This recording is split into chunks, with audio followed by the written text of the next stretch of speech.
আসসালামু আলাইকুম দর্শক, কেমন আছেন? অনেকদিন আসলে কন্টেন্ট দিচ্ছি না। আসলে কন্টেন্ট নাই, কি দিব? সবাই আসলে শাকিব খানের আপডেট চান, আফরান নিশোর আপডেট চান।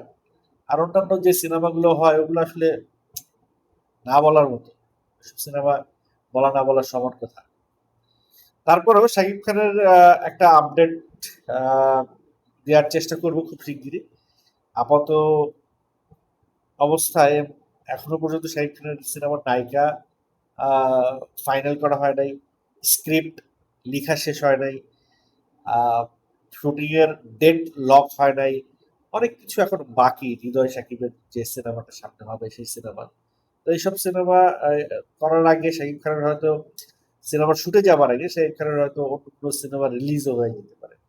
যাই হোক, সেটা নিয়ে আজকে আলাপ করবো না। আজকে আলাপ করবো শাকিব খানের ফুটবল কেন্দ্রিক কিছু গল্প, বুবলির ফুটবল কেন্দ্রিক কিছু গল্প, আর আলাপ করব আমাদের শাহরিয়ার নাজিম জয় আর ওমর সানির ঘটনাটি, তাদের যে রসিকতা, শাহরিয়ার নাজিম জয়ের রসিকতা, সেই সঙ্গে আরো ছোটখাটো দু একটা বিষয় নিয়ে আপনার সঙ্গে আলাপ করবো। চলেন দেখি কতক্ষণ আপনারা আমার আলাপের সঙ্গে সংযুক্ত থাকতে পারেন।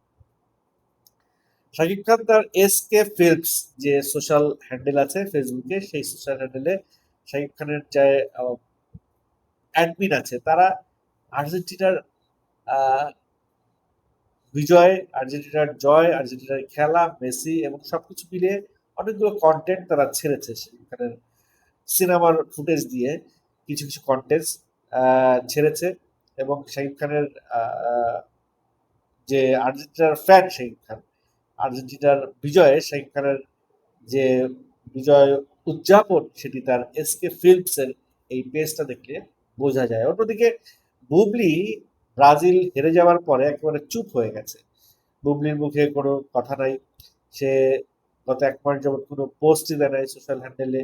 লাস্ট পোস্ট দিয়েছে মেসিকে নিয়ে, মেসির জাদুকরি খেলা, মেসি সে প্রশংসা করেছে। কিন্তু এই মেসি যে ইংল্যান্ডের সঙ্গে জিততে দুটি দুর্দান্ত অ্যাসিস্ট করলো এবং ইংল্যান্ডের সঙ্গে জেতার পিছনে সবচেয়ে বড় ভূমিকাটা রাখলো, সেই মেসিকে নিয়ে কিন্তু ইংল্যান্ডের সঙ্গে জেতার পরেও বুবলির কোনো পোস্ট নাই।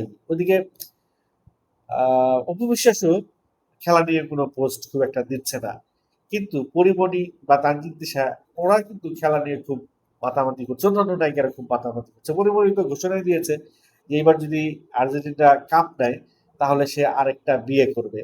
ওদিকে তানজিদ তিশা পরিমণির একজন জাতশত্রু। কেন জাতশত্রু আপনারা জানেন, রাজের সঙ্গে তানজিদ তিশার বিভিন্ন বিষয় নিয়ে পরিমণির সঙ্গে অনেক ইস্যু ছিল। সেই জায়গা থেকে তানজিদ তিশার পরিমণির মধ্যে কিন্তু একটা রেষারেষি আছে। সেই রেষারেষির জায়গা থেকে সাংবাদিকরা কিন্তু দুষ্ট আছে।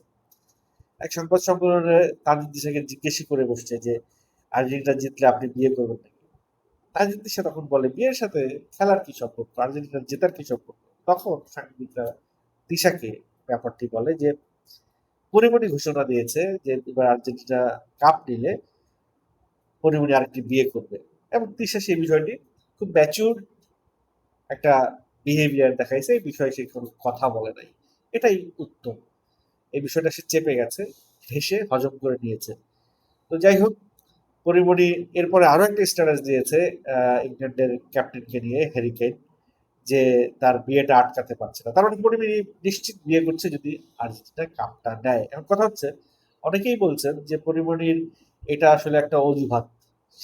তার বিয়ের যে মিশন, সেই মিশনটা সে কোনোভাবেই থামাবে না। সে একটার পর একটা বিয়ে করে যাবে, সেটার জন্য একটা অজুহাত লাগবে। সেই অজুহাতটাই হচ্ছে আর্জেন্টিনার এবারের বিশ্বকাপ জেতা। যদি জিতে যায় তাহলে পরিমণি বিয়ে করবে, যদি না গেলেও পরিমণি বিয়ে করবে, তখন আরেকটা অজুহাত সামনে দাঁড় করিয়ে সে বিয়েটা করে ফেলবে। এটা হচ্ছে সাধারণ মানুষের মতামত। অন্যদিকে আমাদের শাহরিয়ার নাজির জয় আর্জেন্টিনার মেসিকে আহ ওমর সানি প্রতিবন্ধী বলাতে, সেই উক্তিটাকে কেন্দ্র করে ওমর সানিকে নিয়ে শাহরিয়ার নাজির জয় রসিকতা করেছে। সেই রসিকতার আবার পাল্টা রিপ্লাই ওমর সানিও দিয়েছে।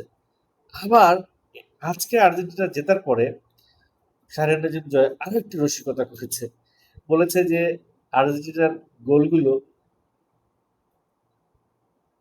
মৌসুমীর চাবুকের চাইতে খুব বেশি নরম না, মানে খুব বেশি শক্ত না।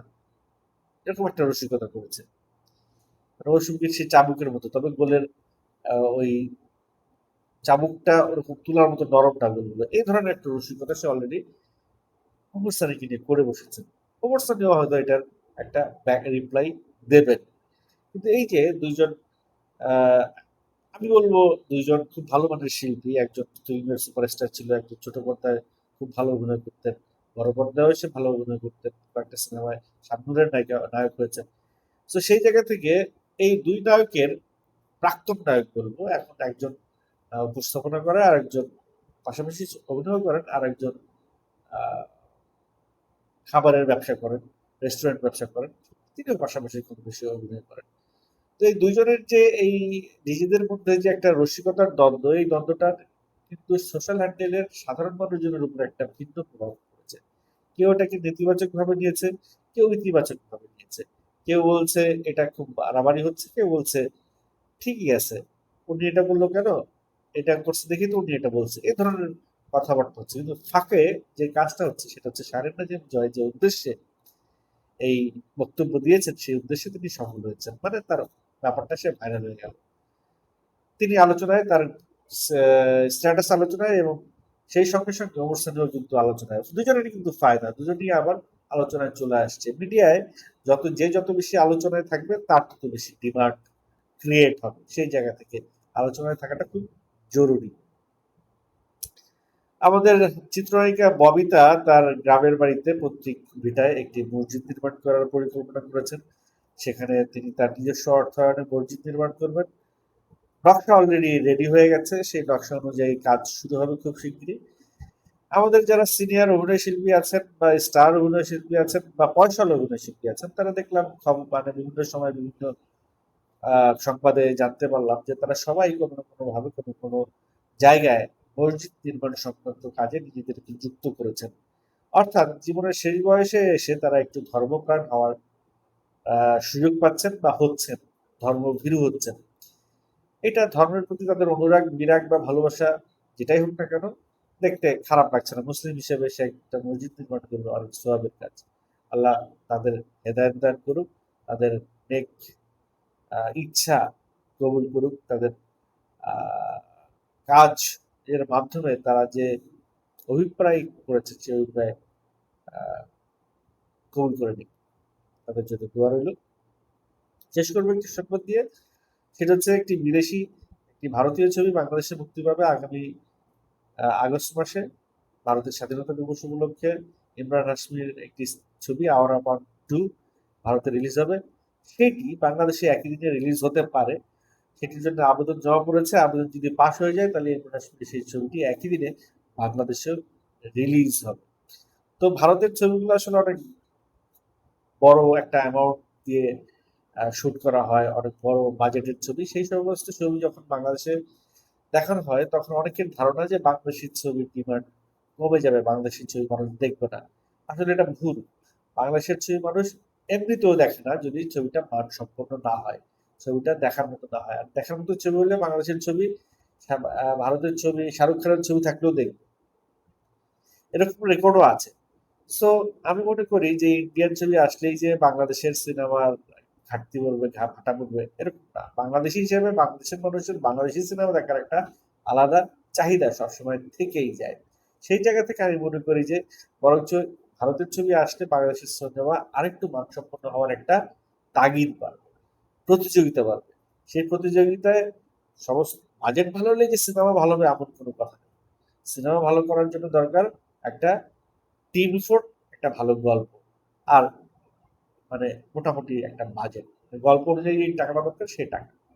তো বাংলাদেশের যে প্রেক্ষাপট, সেই প্রেক্ষাপটে বাংলাদেশি গল্প নিয়ে সিনেমা বানাইলে খুব বড় বাজেটের দরকারও হয় না। সেটার প্রমাণ কিন্তু আমরা দেখছি, পরান সিনেমা দেখছি, প্রমোদ দুই সিনেমা দেখছি, হাওয়া সিনেমা দেখছি।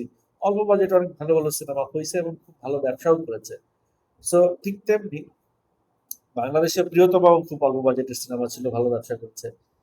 সো এইভাবে অল্প বাজেটের সিনেমায় বাংলাদেশি গল্প নিয়ে, বাংলাদেশের ঘরানার গল্প নিয়ে সিনেমা করলে বাজেটটা কিন্তু অল্পই লাগে। সো শাকিব খানকে নিয়েও কিন্তু অল্প বাজেটের সিনেমা করা যায়। শাকিব খান নিজে 3 কোটি টাকা নেন বা 2 কোটি টাকা নেন, বাকি সিনেমার জন্য আরো 2 কোটি টাকা রাখলেন, 2-4 কোটি টাকার মধ্যে যদি শাকিব খানকে নিয়ে সিনেমা বানানো যায় তাহলে কিন্তু সেই সিনেমা অবশ্যই প্রফিট করবে বাংলাদেশে। আমি অন্তত তাই মনে করি। তো যাই হোক, শাকিব খানকে নিয়ে যদি 4 কোটির সিনেমার রেগুলার ইন্টারভেলে, রেগুলার বেসিসে বানানো যাইতে পারে বছরের 3টা 4টা, এবং অন্যান্য সিনেমা নায়কদের সিনেমা পাশাপাশি যদি থাকে, তাহলে আবার বাংলাদেশের সিনেমাগুলো সচল হয়ে যাবে। বিদেশি ছবি বা হিন্দি ছবি বাংলাদেশের সিনেমাগুলো কখনোই হুমকি ছিল না, আমার মনে হয় সামনেও এটা হুমকির কোনো কারণ হয়ে দাঁড়াবে না।